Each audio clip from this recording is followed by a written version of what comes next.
आता सगळ्याचे नियम झाले ते आता मी इथे सांगत नाही. मी पुन्हा एकदा पोलीस डिपार्टमेंटला जी रिक्वायरमेंट असेल ती नवीन वर्षाचा निधी पण आता 1 एप्रिलनंतर येईल.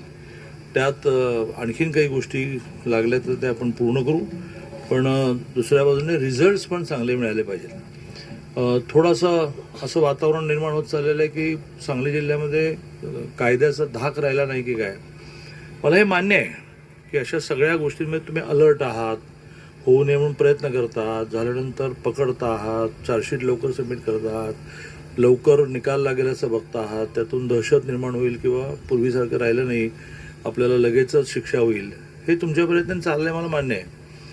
पण यात आणखीन काय करता येईल, तुम्हाला जे लागेल ते द्यायला आम्ही तयार आहोत ना. आणखीन काय लागेल, जसं आता ब्लॅक स्पॉटचा विषय आलेला आहे. आज व्यासपीठावर कमिशनर महोदय आहेत आपले महानगरपालिकेचे, त्यांनी पण आपल्याला सगळ्यांसाठी ही तयारी दर्शवली की आपण महानगरपालिकेच्या निधीमधून पण खर्च करू, काही नियोजनमधून देऊ. पण सगळ्या ब्लॅक स्पॉटला एकदा त्याला ब्लॅक स्पॉट का म्हटलं जातं, तो अंधारा एकच नाही, तो अडचणीचा आहे.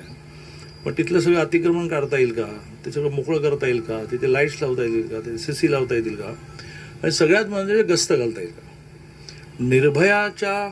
निर्भयाचा निर्णय केव्हा तरी 14-15ला झाला, ज्यावेळेला IG होते विश्वास नांगरे पाटील, आणि मी कोल्हापूरचाही पालकमंत्री होतो, सांगलीचा पालकमंत्री होतो. त्यावेळेला निर्भयाचा जन्म झाला आणि निर्भयाला आपण मोठ्या प्रमाणात वाहनं द्यायला लागलो. आणि त्यांना म्हटलं की फक्त कॉलेजवर तुमचं ग्राउंड होते, काय हे सगळे गुंडे काही विषय नसतो. पोलिसांच्या वर्दीला आजही भला गुंड घाबरतो.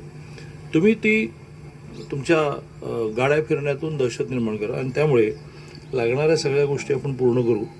पण आपणही जरा थोडं कडक वातावरण ठेवलं पाहिजे. हेही आपल्याला सांगतो की काळ बदललेला आहे आणि त्यामुळे पूर्वीची जी होती सिस्टीम किंवा आम्ही एखाद्याला फेवर केलं तर कोण बघताय, तर ते सगळं बघितलं जातं. या अधिवेशनात किमान 20 जण सस्पेंड झालेत वेगवेगळ्या डिपार्टमेंटमध्ये.